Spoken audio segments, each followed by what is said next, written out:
People like you are called parasites. We're going to be living together from now on, so can you leave? Parasite. Burden. Faced with harsh words of condemnation from my brother, his wife, and my mother, I've reached my breaking point. I'm not a perfect human either. There's no need to be kind to these people. I plan to make them regret looking down on me. I am determined to corner my brother and mother. My name is Jessica, a 37-year-old office worker. 3 years ago, when my father died of cancer, he left a message asking me to look after my mother. This led me to decide to return to my family home. For the past 3 years, I've lived with my mother, relying only on my sense of responsibility to keep my promise to my father. But my mother never showed any gratitude. On the contrary, she kept making various demands as if it were natural. I'm going out to eat with the neighbors, give me some money. Prepare some money for tomorrow. I need to buy a birthday present for my friend. I want a new vacuum cleaner. Ours is old, so get the latest one. She keeps throwing all sorts of demands at me. If I refuse, she gets furious and becomes uncontrollable. So, I basically comply with her requests. Managing the money I give every time is cumbersome. So I acknowledged her as an additional cardholder. I set up a different main account for the card's debits. So, I only need to transfer a lump sum to that account. Being a single office worker at this age, I've worked for a long time and have a high salary. Furthermore, I've been investing in stocks from a young age. So I have considerable savings and assets. Of course, I wouldn't tell my mother about this. She's always been a spendthrift, so it's clear she'd waste it. But for now, even if she squanders money, it's not particularly problematic. Unaware of this, my mother continues her wasteful spending while I try to save as much as possible. Our monthly expenses amount to about $4,000, with the majority being my mother's spending. I fully understand that I'm being wasteful. But changing this situation isn't easy. I'm not strong enough to abandon my mother. Complicated feelings towards family get in the way. I wonder if it's hypocrisy to value family, or is it a weakness? The main reason I continue this distorted life is the promise I made to my father. I deeply respected my father. He was diligent, kind, and straightforward, the ideal adult I aspired to be. Following my father's teachings, I started investing at an early stage. Inspired by my father's words, the earlier, the better. I began saving money from my student days. Even after entering the workforce, I continued to save until I had accumulated enough funds to begin investing. During that time, I educated myself about money and accumulated knowledge. Thanks to this, I was able to smoothly proceed with my investments, yielding profits without any major setbacks. I also emulated my father in how I approached my job. Whenever I faced challenges, I always consulted him. In my early working years, I often went out for drinks with my father after work. My mother was at home, and whenever my father and I discussed work there, she would sometimes join the conversation or get upset depending on the topic. So, I cherished those moments outside where I could have undisturbed conversations with him. Guided by my father's advice, I achieved success in my job and gained confidence. I grew to love my work even more. As a result, I became deeply committed to my career. Although I remain single, I have no regrets about being so work-oriented. Life continued in much the same vein. My mother's spendthrift ways were a concern. But by letting her be and focusing solely on my work, I could lead my life. My mother imposed household chores on me, even though I was working. As a result, I strived to balance both work and household duties. Consequently, I juggled both work and domestic responsibilities. As time passed, I became adept at household chores and even improved my cooking skills. I tried to see this in a positive light, believing these skills would come in handy if I ever got married. However, I was growing weary of a life tied down by my mother. I knew I had to eventually break free from this lifestyle. In the midst of all this, the presence of my elder brother and his wife added to my troubles. Recently, my elder brother David, who's 2 years older than me, and his wife Lily, who's the same age as me, began visiting our family home frequently. There wasn't a problem with them visiting, but historically, David and I never got along well. Our personalities clashed. I was more conservative and careful, resembling my father. While David, like our mother, was the complete opposite. From childhood, he would spend his allowance as soon as he got it, lacking any foresight or planning. He lived for the moment. One of David's clever tactics was winning our mother over. He was very skilled at being sweet and charming. Whenever he ran out of money, he would sweet-talk her into giving him more. "Mom, thank you for always working hard and doing household chores for us. I'll help out with chores next time." With such flattering words, he would easily manipulate her. And she would invariably buy him whatever he wanted. Furthermore, David was skilled in sports and was an active member of his club activities. Especially in soccer, he was good enough to be chosen as a select member. And his impressive performance was praised by people in the neighborhood. To Mother, David was a son to be proud of. Being with him made her feel as though she too was being praised. Receiving compliments from David became a regular occurrence, and Mother often spoiled him. On the other hand, I was good at studies but did not excel in anything else. Therefore, from Mother's perspective, there might not have been much to praise about me. I looked average, and most people in the neighborhood seemed to know me as David's sister. Due to such circumstances, Mother appeared very fond of David, showing little interest in me. The fact that I had a close relationship with our father might not have sat well with her either. Furthermore, David and I didn't get along well, leading Mother to naturally side with him. Although our father tried to treat both of us equally, Mother's special treatment made David more arrogant and cold towards me. "Jessica, move. You're in the way." "Why?" "I was watching TV first. The anime I want to watch starts now. Move from that spot on the sofa." "What? You've recorded that anime, you can watch it later. I want to watch it live now. Just move." David's selfishness was a recurring event. He wasn't satisfied unless he got his way. Even observing these unreasonable demands, Mother was always on David's side. Whenever we fought or argued, even when David was at fault, she always took his side. "What are you doing, Jessica? David's show is starting, so hurry up and let him watch." "But I was watching something." "Stop being selfish and let him watch." "You. Go back to your room since you're just in the way." Mother yelled at me with a harsh tone and attitude. With no other option, I returned to my room while David took the sofa. Without any sign of remorse, Mother brought snacks and juice only for David. Not for me. Especially when our father was not around, Mother would favor David and ignore me. Growing up in such an environment, I naturally distanced myself from David as we became adults. The first time I met David's wife, Lily, was unforgettable. "So you're David's sister, Jessica, right?" "You're just as plain and unfashionable as David described. You lack any charm." I was at a loss for words. Shockingly, this was said to me during a family gathering. While she might have been scolded by her parents for such words, David and Lily seemed to enjoy it, and I instantly took a dislike to Lily. Even at family gatherings during New Year's and the Independence Day celebrations, Lily insulted me many times. "Jessica, we're the same age, but you're still not married? It feels like you've never even had a boyfriend, right?" David and Lily, in unison, made fun of me. "No man would ever want to date someone as plain as you. Jessica has always been a worthless woman with nothing going for her."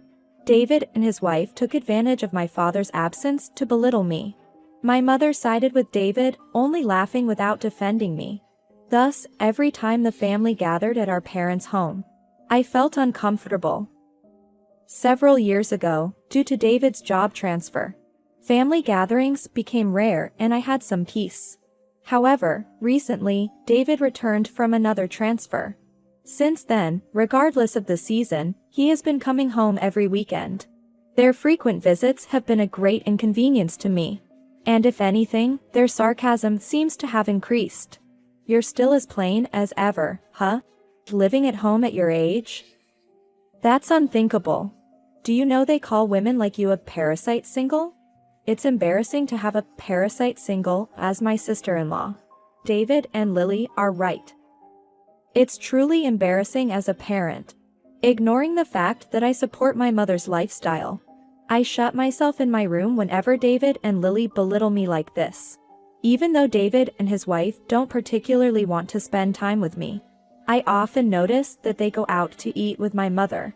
During these times, I quickly prepare and eat my dinner, then return to my room after cleaning up. This way, I can work in my room without much contact with David and his wife.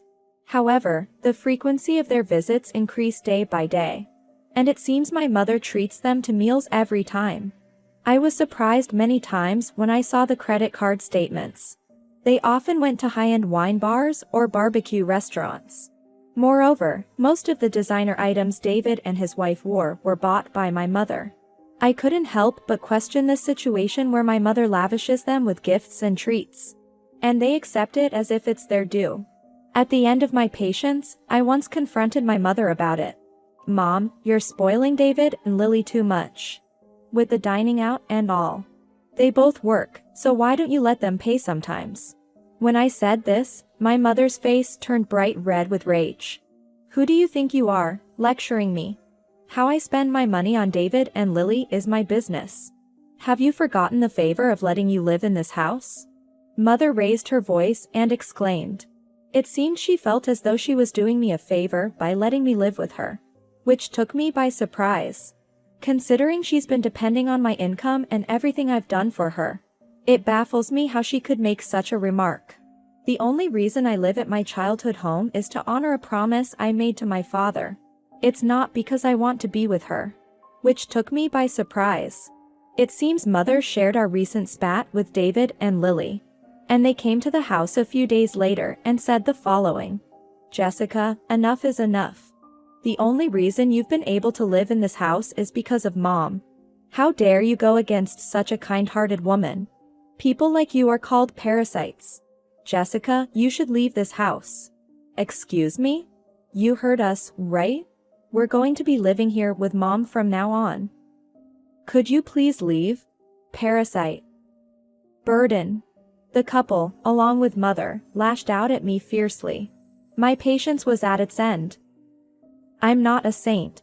I can't see a reason to be kind to these people any longer. It's too late for them to regret the way they've treated me. At that moment, I decided to get my revenge on David, Lily, and Mother. I understand. If I leave, you'll be satisfied, right? When I said this, the couple grinned maliciously. Remember what you promised. If you're still here the next time we come, we won't hesitate to kick you out. Finally, the day has come for us to live in this house. Let's have a wonderful life together, Mom. Yes, I'm very excited. It will be wonderful. Living with David and Lily will be such a joy. As David, Lily, and Mother cheerfully chatted about such absurdities, I went back to my room and immediately started looking for a new place to live. I'm not particularly picky about the size of my living space, so I chose an affordable apartment near my workplace. It's in a building with secure entrances and is close to a supermarket, so I felt safe there. I immediately arranged for a moving company. When I informed Mother about the moving date, she apparently contacted David and Lily right away. About a week later, I completed the move. It seems Mother didn't even want to be with me anymore. She went on a vacation with the couple for several days.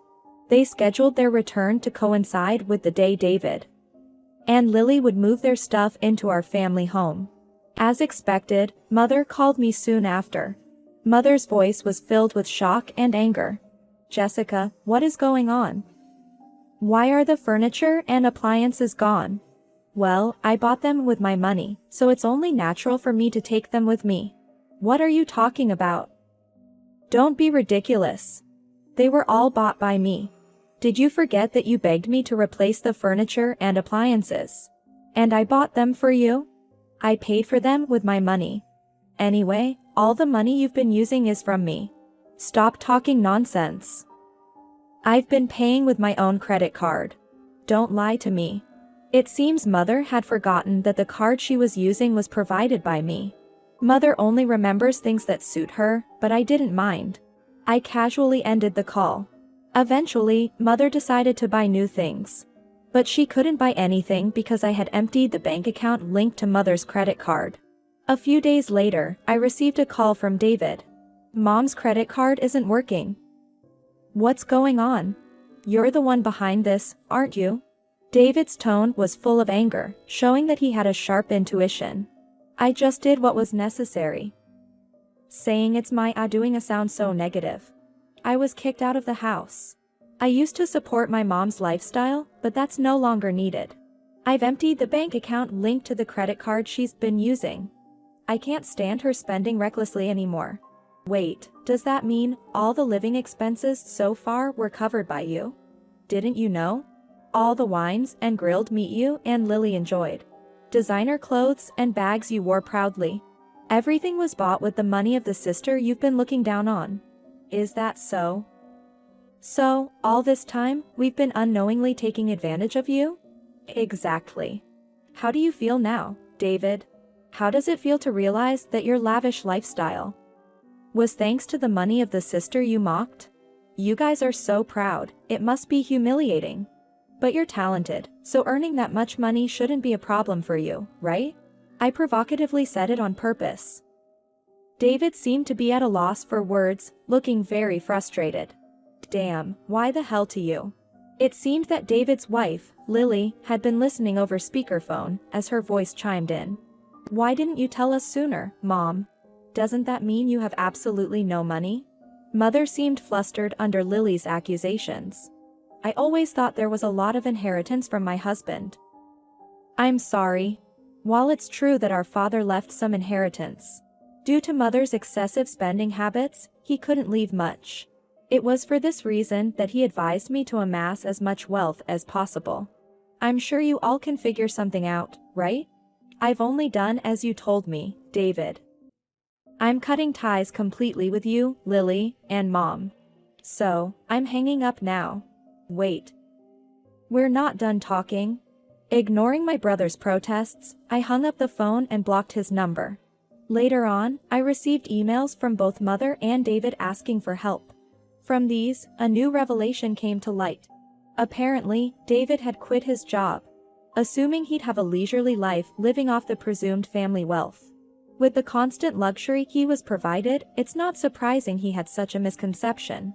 Currently, David and his wife are working part-time jobs, barely affording basic household items. Their extravagant past lifestyle is no more, resulting in endless arguments between David, Lily, and Mother. Every time they argue, I receive emails from both parties expressing their desire to live with me. Of course, I've cut ties and simply ignored these messages. Presently, I'm enjoying my comfortable life alone. Not need for any relationship with David or Mother. I believe I've fulfilled my promise to my father. I'll continue to work and invest, aiming to increase my assets. And little by little, I plan to explore the worlds of romance and marriage.